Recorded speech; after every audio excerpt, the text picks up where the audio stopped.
കർഷകർക്ക് വേണ്ടിയിട്ടുള്ള ഒരു സമരം കണ്ടപ്പോൾ അതിന്റെ ഒരു വീഡിയോ ഞാൻ എടുത്തെന്ന് മാത്രമേ ഉള്ളൂ. ഇത് ഈ പാർട്ടി ആരും ആയിക്കൊള്ളട്ടെ, ഈ സമരങ്ങൾ നമ്മുടെ നാടിന്റെ ഇന്നത്തെ ആവശ്യമല്ല, സത്യം പറഞ്ഞാൽ അത്യാവശ്യമാണ്. സമരങ്ങൾ കർഷകർക്ക് വേണ്ടി മാത്രമല്ല, ഇങ്ങനെയുള്ള സമരങ്ങൾ നാടിന് വേണ്ടിയാണ്, അത് നമുക്ക് വേണ്ടിയാണ്. കാരണം പണ്ടൊക്കെ നമ്മുടെ നാട്ടില് യഥേഷ്ടം വിളവെടുപ്പ് നടത്തിയിരുന്ന കാച്ചില്, ചേമ്പ്, കപ്പ, വാഴ, പച്ചക്കറികൾ ഇവയൊക്കെ ഇന്ന് അയൽ സംസ്ഥാനത്ത് നിന്ന് ലോറി പിടിച്ചു വരുന്ന അവസ്ഥയാണ്. ചെറുപ്പക്കാർ പോലും കൃഷിയിലേക്ക് ആകൃഷ്ടമാണ് ഇന്ന് നമ്മുടെ നാട്ടിൽ. പക്ഷെ പകലന്തിയോളം പറമ്പിലും പാടത്തും പണി ചെയ്ത്, അന്നത്തിന് വേണ്ടി കൃഷി ചെയ്ത്, നാടിന് വേണ്ടി കൃഷി ചെയ്ത്, ആ ചെടിക്ക് വളമിട്ട് വെള്ളം കോരി അധ്വാനിക്കുന്ന കർഷകർ വിളവെടുപ്പ് നടത്തും മുമ്പോ വന്യമൃഗങ്ങൾ തന്റെ അധ്വാനമെല്ലാം ഒരു രാത്രി കൊണ്ട് ചവിട്ടി തേച്ച് കടന്നു പോകുന്നു. അങ്ങനെയുള്ള ദയനീയമായ വാർത്തകൾ നമ്മൾ കാണുകയും കേൾക്കുകയും ചെയ്യും.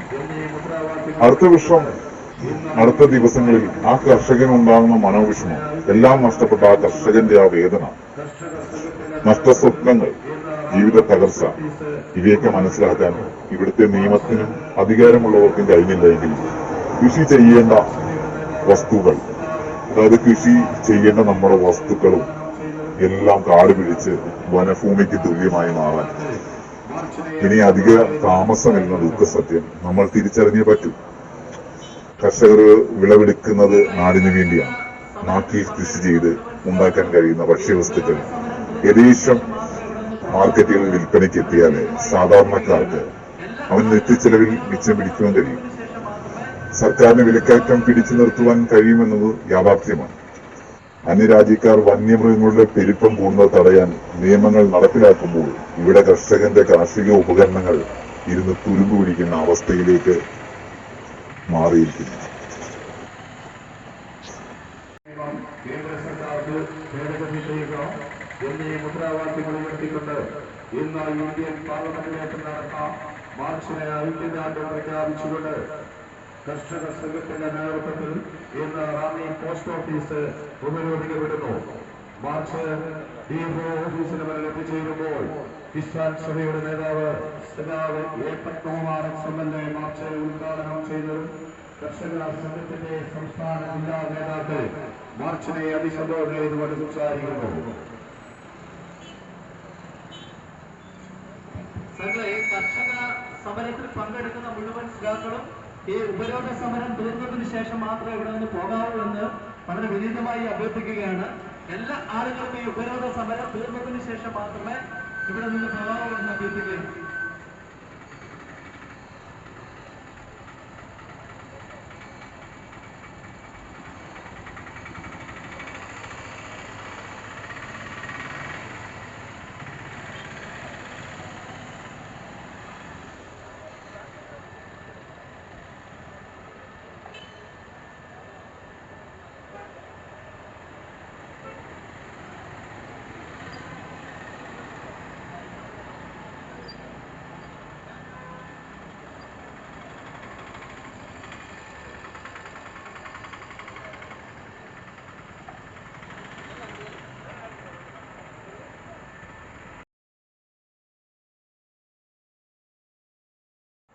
പ്രിയപ്പെട്ട നേതാക്കളെ, കർഷക സുഹൃത്തുക്കളെ, ഇന്നിപ്പോൾ ഇന്ത്യൻ പാർലമെന്റിന് മുമ്പിൽ നമ്മൾ ഉന്നയിക്കുന്ന അതേ ആവശ്യങ്ങൾ ഉന്നയിച്ചുകൊണ്ട് ഓൾ ഇന്ത്യ കിസാൻ സഭയുടെ നേതൃത്വത്തിൽ ഉജ്ജ്വലമായ സമരം നടന്നുവരികയാണ്. ആ സമരത്തോട് ഐക്യദാർഢ്യം പ്രകടിപ്പിച്ചുകൊണ്ടാണ് നമ്മുടെ ജില്ലയിൽ കോന്നി റാന്നി ഡിഎഫ്ഒ ഓഫീസുകളിലേക്ക് കേരള കർഷക സംഘത്തിൻ്റെ ജില്ലാ കമ്മിറ്റിയുടെ നേതൃത്വത്തിൽ ഈ മാർച്ച് ഇപ്പോൾ നടത്തിയതും ഇവിടെ ഈ സമരം നടക്കുന്നു. നമ്മുടെ നാട്ടിൽ വളരെ കാലമായി ചർച്ച ചെയ്യുന്നു, വളരെ പ്രധാനപ്പെട്ട നമ്മുടെ നാട്ടിലെ കൃഷിക്കാരനെ വളരെ ഗുരുതരമായി ബാധിക്കുന്ന ഒരു പ്രശ്നം ഉന്നയിച്ചുകൊണ്ടാണ് പാർലമെന്റിന് മുമ്പിലേക്ക് കൃഷിക്കാരൻ്റെ അവകാശങ്ങൾക്ക് വേണ്ടി പോരാടുന്ന ഓൾ ഇന്ത്യ കിസാൻ സഭയുടെ നേതൃത്വത്തിലുള്ള മാർച്ച് ഇന്ന് നിങ്ങൾക്കറിവുള്ളതുപോലെ വനം വകുപ്പിനെ സംബന്ധിച്ച് കേന്ദ്ര വനം പരിസ്ഥിതി വകുപ്പിനെ സംബന്ധിച്ച് മനുഷ്യനേക്കാൾ പ്രധാനം അവർക്ക് മൃഗങ്ങളാണ്. യഥാർത്ഥത്തിൽ നിയമം നടപ്പിലാക്കാൻ ശ്രമിച്ചാലും അത് അതാത് രാജ്യങ്ങളിലെ ജനങ്ങളുടെ സൗകര്യത്തിന് വേണ്ടിയിട്ടായിരിക്കും, അവിടുത്തെ ജനങ്ങളുടെ സുരക്ഷയ്ക്ക് വേണ്ടിയിട്ടായിരിക്കും. പക്ഷെ നമ്മുടെ നാട്ടിൽ കഴിഞ്ഞ നിരവധി വർഷക്കാലമായി വനം പരിസ്ഥിതി വകുപ്പ് ജനവിരുദ്ധമായിട്ടുള്ള നിലപാടുകളാണ് സ്വീകരിച്ചു വരുന്നത്. അത് പട്ടയത്തിന്റെ പ്രശ്നമെടുത്താൽ നമുക്ക് മനസ്സിലാവും, പട്ടയഭൂമിയിലെ മരം മുറിക്കുന്ന പ്രശ്നമെടുത്താൽ നമുക്ക് മനസ്സിലാവും. എവിടെയെങ്കിലും ഏതെങ്കിലും ഒരു മരം വീണ് കിടന്ന് അതിന്റെ ഒരു വിറക് ഒടിച്ചുകൊണ്ട് പോയി കഴിഞ്ഞാൽ അതുമായി ബന്ധപ്പെട്ട് അവരെടുക്കുന്ന നിലപാടുകൾ കണ്ടാൽ നമുക്ക് മനസ്സിലാവും. എത്രയോ കാലമായി ഈ പ്രശ്നത്തിന്, വന്യജീവി പ്രശ്നത്തിന് ഒരു പരിഹാരം കാണണമെന്ന് നാട്ടിലെ കൃഷിക്കാർ ആവശ്യപ്പെട്ടുകൊണ്ടിരിക്കുകയാണ്. കേരളത്തിൽ പിണറായി വിജയൻ നേതൃത്വം കൊടുക്കുന്ന ഇടതുപക്ഷ ജനാധിപത്യ മുന്നണിയുടെ ഗവൺമെന്റ്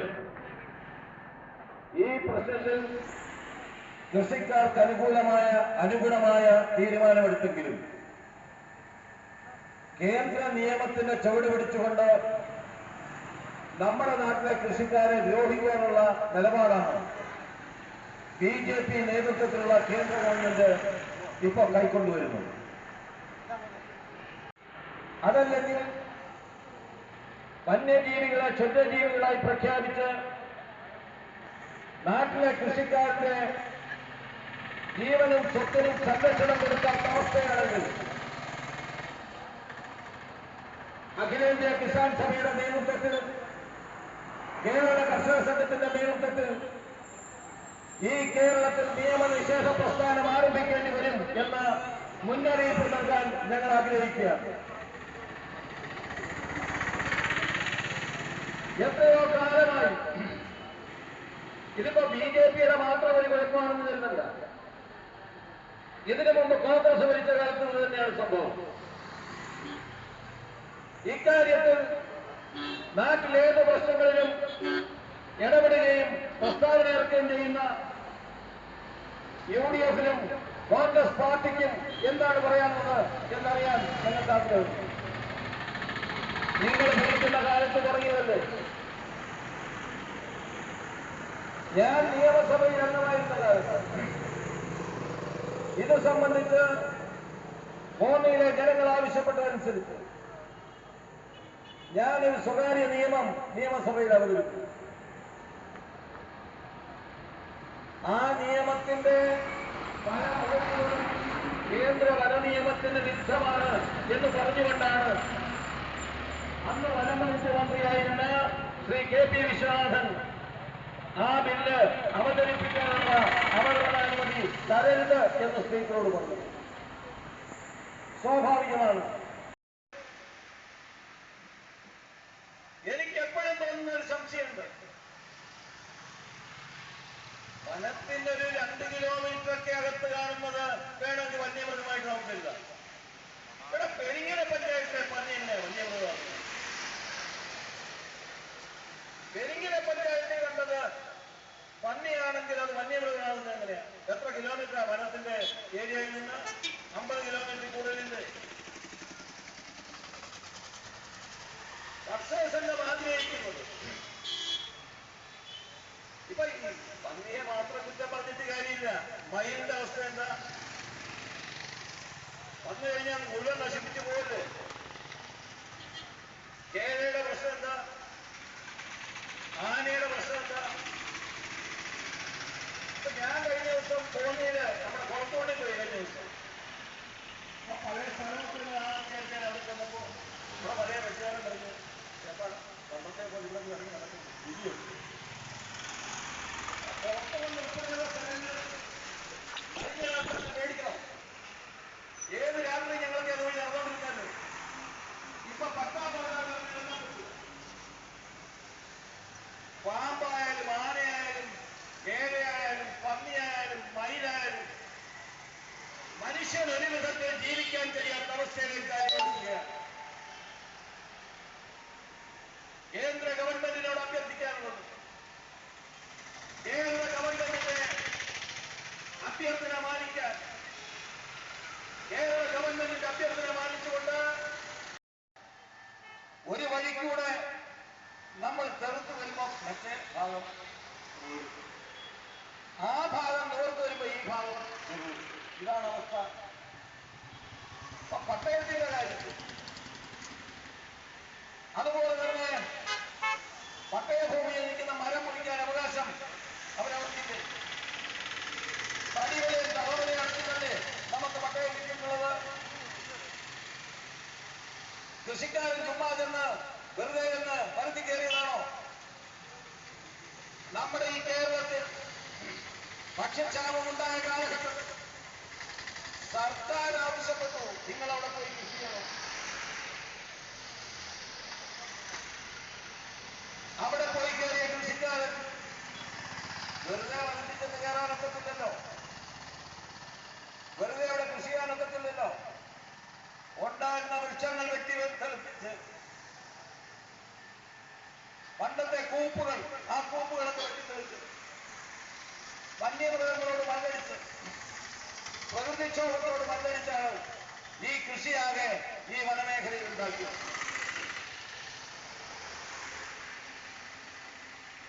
977 നിങ്ങൾ തീരുമാനിക്കുമ്പോൾ അതിനു മുമ്പ് ഉണ്ടായിട്ടുള്ള മരങ്ങൾ വെട്ടാൻ അവകാശമില്ലേ കൃഷിക്കാർക്ക്? പണ്ട് നിങ്ങൾ എടുക്കുന്ന നിലപാട് ഞങ്ങൾക്കറിയാം. കാറ്റത്ത് വീണ ഇൻഫോറൻസ് ഫീസ് ക്ലിയർ ഫെല്ലിംഗ് നിർത്തി.